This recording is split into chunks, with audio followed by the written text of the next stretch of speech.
Olá, bem-vindos a mais um Vida Consciente. Estamos aqui hoje com o Dr. Marlon Fiorentini, cirurgião urologista, e vamos conversar, trazer aqui um pouco sobre um pouco do nosso Novembro Azul, que não dá para esquecer dele, né? Mas não levando um mês só dentro da preocupação, vamos dizer assim, para nós homens aí, que a gente tem que ter sobre essa questão, né? Mas claro, tocando um pouco dentro do conceito do Novembro Azul e também trazendo um pouco do que hoje a gente tem nesta área, como a gente trata, principalmente como a gente cuida, né? E conhecendo um pouco mais do Marlon. Marlon, obrigado, bem-vindo ao nosso programa Vida Consciente, é um prazer. Obrigado, eu agradeço a oportunidade de poder conversar hoje contigo, Marcelo, e também com a tua audiência. É uma honra aí estar participando do teu programa. O prazer é nosso. Bom, dentro desse contexto, Marlon, o que eu acho que a gente podia começar o nosso apanhado. A gente estava conversando um pouco antes do programa, e uma das coisas que eu acho que vale desmistificar dentro da área da urologia é a questão, entre aspas, da tecnologia que a gente tem hoje, né? Sim. Ou seja, como hoje é o tratamento, como é que a gente faz, como é que a gente trabalha hoje essa área frente ao que era no passado. O pessoal ainda acha que, como todo o homem meio turrão, meio comigo nada acontece, está tudo Sim. tranquilo. E qual é a abordagem? Como é que a gente enxerga a urologia dentro disso e como é que está a tecnologia hoje dentro dessa área? Bom, vamos fazer esses dois apanhados, assim, uma é em relação a essa questão da saúde do homem, né, que eu acho que essa desmistificação ela é fundamental, ela é importante, porque durante muitos anos o homem sempre, né, foi mais preconceituoso em relação ao cuidado com a sua própria saúde e comparativamente as mulheres têm o costume, a rotina de procurar o seu ginecologista, o seu médico e fazer uma avaliação, e o homem não vai avaliar rotineiramente nenhuma situação, a não ser que esteja com algum problema realmente. E eu acho que nesse sentido, essa conscientização sobre a saúde do homem ela é importante, no sentido de dizer e deixar claro que o homem também precisa rotineiramente procurar o seu médico, o seu urologista, o seu clínico, o seu cardiologista, o seu médico, para fazer uma avaliação, para fazer uma conversa, para fazer alguns exames, para ver se a situação de sua saúde realmente está bem, né? E em termos de tecnologia, eu acho que isso é uma coisa muito interessante também. A situação mudou bastante em termos assim de como são tratadas os problemas, as doenças em relação ao que era no passado. Então, por exemplo, no passado, a maioria das situações eram tratadas das doenças, né? A pessoa tinha um câncer, tinha um tumor, tinha que fazer uma cirurgia às vezes muito mutilante, uma cirurgia com cortes muito grandes, e hoje se dispõe de tecnologia que permita que não seja mais tão agressivo esse tratamento, que seja, vamos dizer, mais ameno e mais factível e mais plausível, que as pessoas realizem o seu tratamento e tenham um bom resultado de uma maneira menos agressiva do que no passado. Então, nesse sentido, a tecnologia nos ajudou bastante, sem dúvida. Voltando ainda um pouco da questão da procura do homem pelo médico, isso tem melhorado, isso tem mudado, vamos dizer assim, na tua experiência aí dos últimos anos, os homens têm buscado mais? Me parece que sim, assim, por exemplo, um dado interessante de uma pesquisa publicada há um tempo atrás mostrou que 60% das consultas para os homens são agendadas pelas mulheres. Então, isso é uma verdade. É um dado bem interessante e curioso, né? Mas parece que os homens têm procurado, sim, mais a sua avaliação, essa questão do movimento do Novembro Azul, floresceu uma conscientização nos homens e muitos homens têm nos procurado, não só em novembro, mas em outubro, em novembro, em dezembro, nos outros meses também, para fazer a sua rotina, para fazer os seus exames, e vem a consulta relatando, olha, não estou sentindo nada, mas eu queria fazer alguns exames, eu queria conversar, eu queria ver se eu estou bem realmente. Acho que é uma coisa bem interessante. O conceito hoje, dentro do como cuidar, o pessoal fica muito no controle do PSA ou... Porque hoje a evolução, entre aspas, do PSA, ele é meio confortável também, né? Muito. O pessoal diz, não, o que eu tenho que fazer? Eu vou controlar meu PSA está dentro de níveis bons, então eu estou bem. Não é bem isso também só, né? Exatamente. São coisas interessantes, né? Essa questão da tecnologia, de como que a coisa evoluiu. Porque o PSA ele surgiu na década de 80. Aí vamos pensar, mas ia até a década de 80, ninguém tinha câncer de próstata, por exemplo. Falando do câncer de próstata, que é o câncer mais comum. Explica o PSA, para quem não conhece. Então o PSA ele é um exame, ele marca, ele é uma proteína produzida basicamente pela próstata, né? Então, e se consegue detectar esses níveis dessa proteína através do sangue. A questão que se sabe, as pesquisas demonstraram, é que ocorre uma elevação desse valor de PSA, que ele não é uma coisa estática. Às vezes a pessoa diz, meu PSA é 1, meu PSA é 2, eu fui lá medir de novo, deu 2.3, deu 1.4, deu diferente. Sim, ele varia hora a hora, dia a dia, ele não é um valor fixo, né? Mas a gente sabe que em determinadas situações ele muda, ele se eleva. Então, basicamente, situações de inflamação da próstata, em situações de crescimento da próstata e em situações também de câncer de próstata. Então, ele é um exame que ele tem uma boa sensibilidade, ou seja, ele detecta alterações quando existem, porém, às vezes não é específico, ou seja, ele também dá alterado em outras situações que não o câncer de próstata. Então, ele é um bom exame, ele é um bom marcador.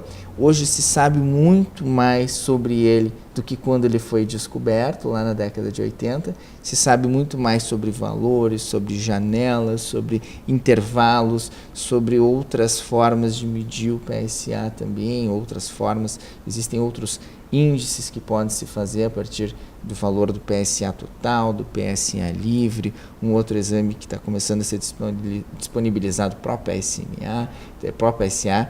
Então tem uma série de situações que melhoraram também nos últimos anos, né? Então o PSA é importante, se sabe muito mais sobre ele. A questão do toque retal, que é o pavor dos homens, ele ainda é importante, tem um valor, vamos dizer, menor do que já teve, porque o exame de toque ele teve uma importância fundamental, especialmente quando a gente não tinha o PSA.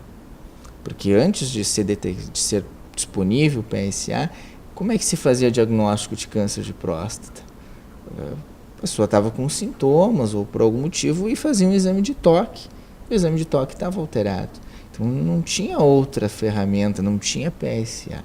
O PSA realmente foi um grande avanço, realmente permitiu que se pudesse detectar os tumores de próstata num estágio bem mais inicial.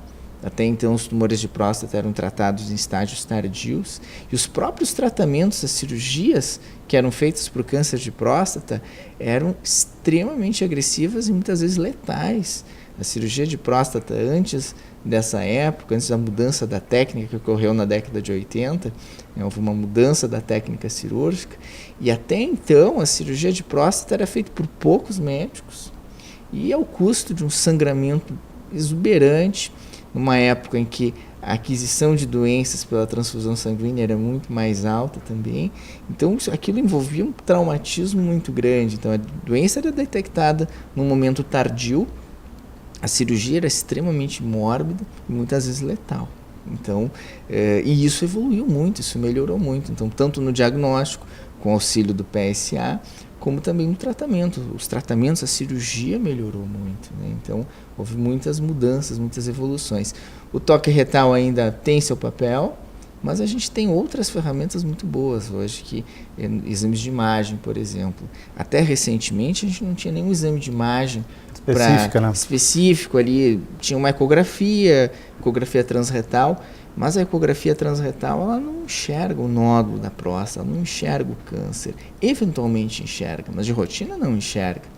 E hoje existe, por exemplo, a ressonância magnética, que é um novo exame, a ressonância magnética da próstata específico, que é um exame que tem uma sensibilidade, uma especificidade formidáveis, assim, então nos deixa muito mais tranquilos hoje na avaliação do homem com uma situação de possível câncer de próstata ou suspeita de câncer de próstata. Então, evoluiu muito, a tecnologia nos ajudou muito a evoluir. Então, PSA é importante, exame de toque é importante, exame de imagem são importantes, mas o toque já teve o seu papel mais importante. Hoje é possível que em alguns casos a gente possa omiti-lo até, né? Nem sempre não é obrigatório hoje todo ano lá e fazer o exame de toque. Isso é uma coisa que mudou, que esse é uma quebra de paradigma, por isso que eu provoquei até a nossa discussão. Só para fazer um parênteses, o PSA se coleta no sangue. É um exame de sangue. É um simples exame de sangue que tu pode colocar lá como controle de rotina. Eu faço isso há muito tempo. Tem o caso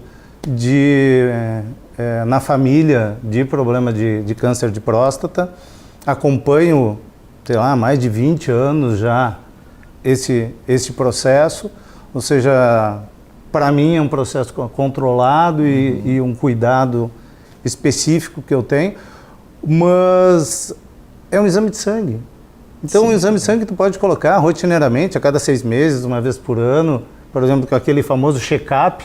Então, na pior das hipóteses, no teu check-up, coloca mais alguns itens dentro do teu exame de sangue que ele não é agressivo e salva, né, situações muito mais complexas que a gente vai ter lá para frente, né? Uma situação que eu gosto de frisar, assim, que um simples exame de sangue nos ajuda bastante.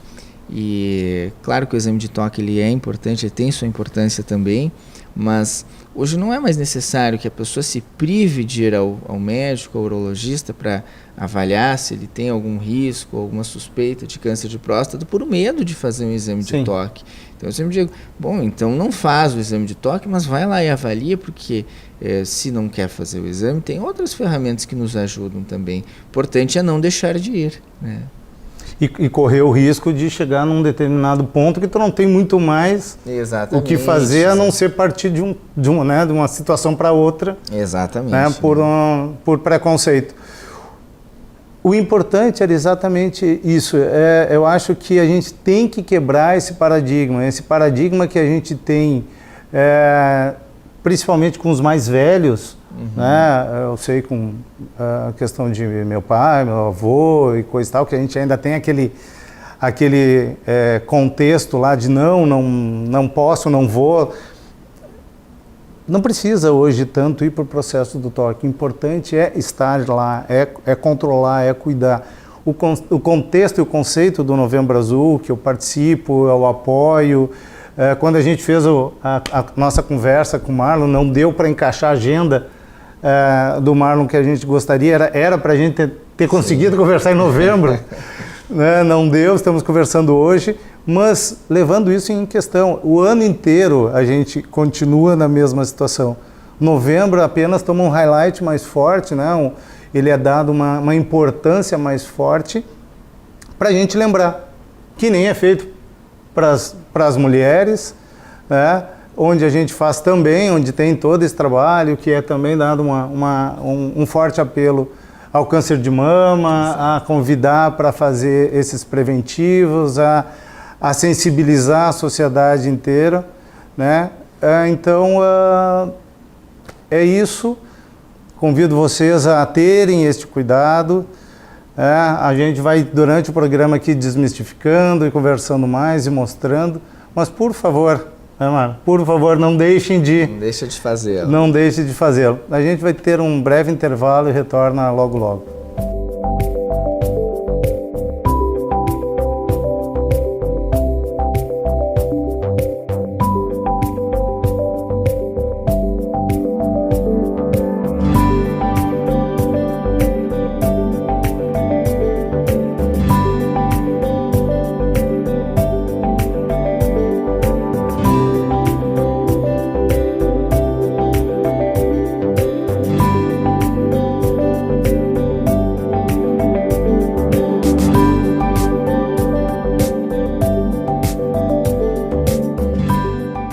Olá, estamos de volta com o Dr. Marlon Fiorentini. E Marlon, agora eu vou fazer uma pergunta que eu acabo fazendo frequentemente para o pessoal, é do Marlon. Certo. Qual é hoje o motivador do Marlon? Né? Qual é o que faz o Marlon levantar hoje e dizer, pô, essa é a profissão que eu fiz, que eu gosto, que eu busquei. Como o Marlon chegou até ela? Em que momento o Marlon se viu médico? Sim. O Marlon já nasceu médico, ele encontrou a medicina no caminho, ele encontrou a cura, ele encontrou as pessoas. Sim. Como é que nasceu isso na tua vida? Vamos conversar então no retrospectivo, lá atrás, né? Então, eu me formei no ensino médio, foi em 1997, faz alguns anos, e aí na época eu até tinha outros interesses. A minha ideia inicial era, de adolescente, naquela época era ser militar da Força Aérea. Esse era meu sonho naquela época, né? Então, e meu sonho era ser piloto da Força Aérea, né? E eu fiz as provas todas e acabei tropeçando na parte médica, na avaliação médica, porque tinha um probleminha ortopédico ali, né?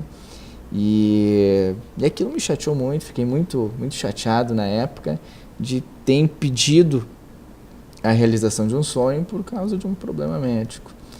E aí a motivação foi assim, bom, quem sabe eu posso ajudar outras pessoas também e seguir um caminho no sentido de poder auxiliar as outras pessoas a superar suas dificuldades. Então esse foi o motivador na época, e decidi, não, então eu vou fazer medicina, acho que eu vou para essa área. E aí decidi entrar na medicina. Em 99 entrei na Faculdade de Medicina em Porto Alegre, na Universidade Federal, e formei a faculdade, terminei em 2004. Em 2004 fiquei bastante na dúvida de que área eu seguiria naquela época e acabei optando pela cirurgia.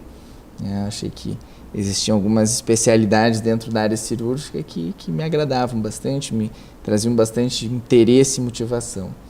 E dentro da cirurgia, depois de 2 anos de residência em cirurgia geral, onde a gente aprende a fazer diversos tipos de cirurgia, me encantou muito a urologia. Por uma série de questões, especialmente por ser uma área diversa. Ela trabalha na área preventiva, ela trabalha no tratamento, tem área de exames, então ela tem uma gama muito grande de atuação. Depois eu fiz a residência também em Porto Alegre, no Hospital de Clínicas, em urologia, são 3 anos de residência, e encontrei aquilo que eu buscava. E especialmente o que me cativou e o que eu descobri isso ainda dentro da urologia e depois da urologia é o desafio constante, né? É uma área que evolui e exige do médico, exige do especialista, do urologista, uma necessidade de uma atualização constante, de um estudo constante, de uma melhoria constante. A técnica cirúrgica precisa melhorar sempre, então sempre tem o que melhorar. Então é um desafio constante. Eu acho que isso que cativa é realmente essa questão do desafio. É um desafio. É um motivador. É um motivador. Uma das coisas que a gente estava aqui no programa e o telefone tocando, né? Isso é uma coisa também interessante e está muito vinculada à pessoa. Apesar de fazer parte do papel do médico, né, as pessoas do outro lado, eu não sei nem quem era que atendeu, eu só vi tu atendendo, mas isso está no teu perfil, né? Cada um tem um perfil de trabalhar, claro, mas hoje o telefone ele é uma coisa que os médicos em geral acabam deixando disponível, especialmente para aquela situação em que precisou fazer algum procedimento, fazer alguma cirurgia, alguma situação que deixa a pessoa, vamos dizer, numa situação mais vulnerável, né? Então acho que são situações que a gente deixa totalmente disponível, a linha aberta para que a pessoa nos contate, porque nós também temos a responsabilidade de, se ocorrer algum problema, alguma intercorrência, eu preciso ficar sabendo, né? Então eu quero ser o primeiro a ficar sabendo. Então, para que eu possa atuar da melhor maneira possível para corrigir ou para orientar naquele momento. A gente falou em que tu também atua, né? Eu queria que tu explicasse um pouquinho toda a gama que tu atua dentro da parte cirúrgica, mas me chamou a atenção dentro da parte oncológica, em cirurgias de que 6, 8, 10 horas de cirurgia. Isso aí é quase que um atleta cirúrgico para fazer isso.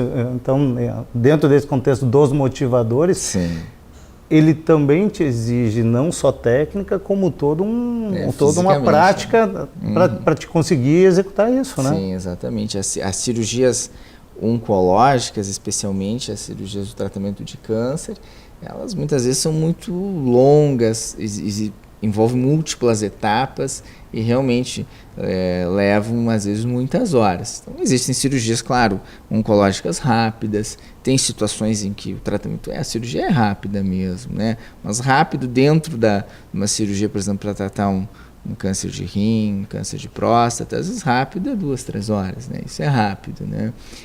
Longo é quando se prolonga uma situação mais difícil, um caso mais difícil, que aí vai mais tempo. E tem algumas cirurgias, particularmente, que levam mais tempo porque são mais complexas mesmo, né? Então, tem situações de cirurgia chegar a levar realmente 6, 7, 8 horas até em determinadas situações. Não é o dia a dia, mas existe sim e a gente tem que estar preparado para isso.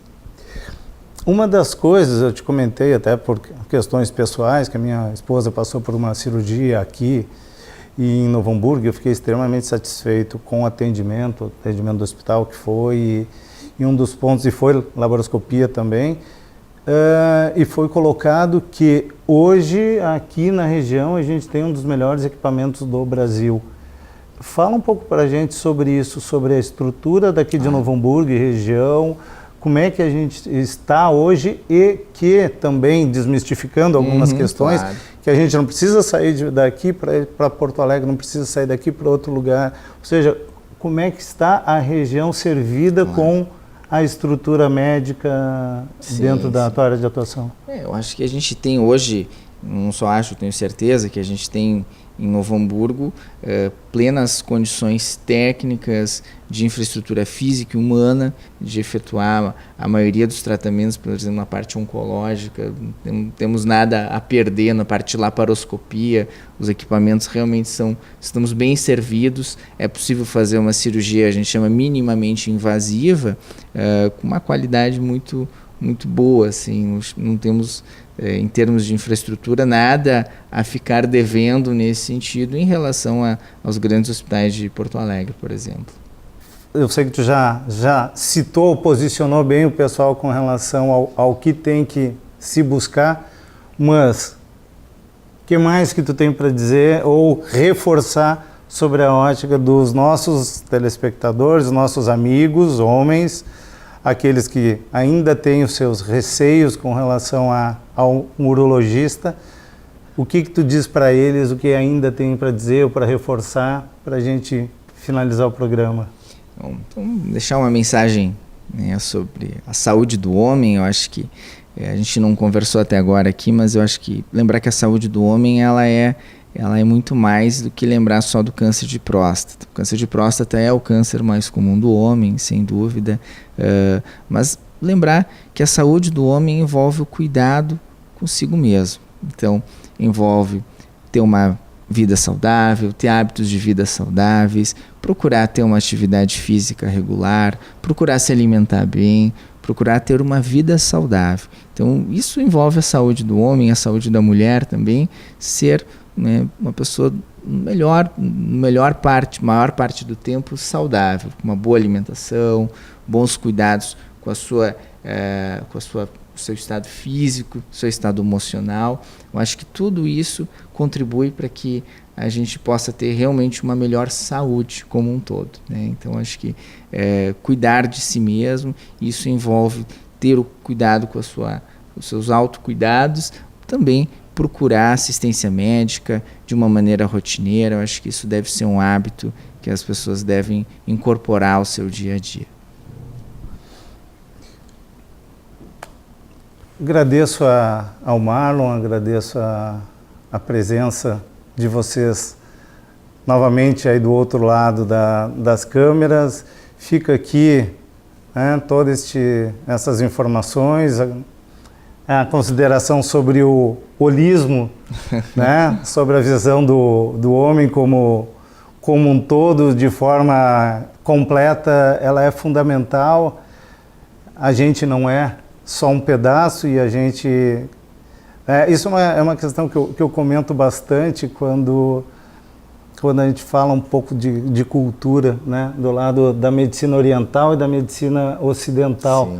Né? A gente aqui, por escola, trata o problema. Sim. O correto é não deixar ter problema, ou seja, é passar a ter toda essa estrutura de forma que tu seja pleno, tu esteja pleno, tu te cuide, tu entenda e possa ter essa vida assim, muito mais controlada, muito mais tranquila, de fato, e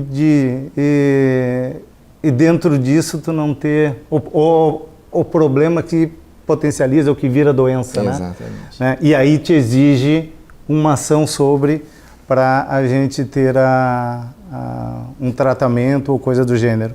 Então fica assim esse convite, fica assim esse posicionamento, é a nossa crença do programa Vida Consciente. Agradecemos a todos vocês e até o próximo Vida Consciente. Gratidão.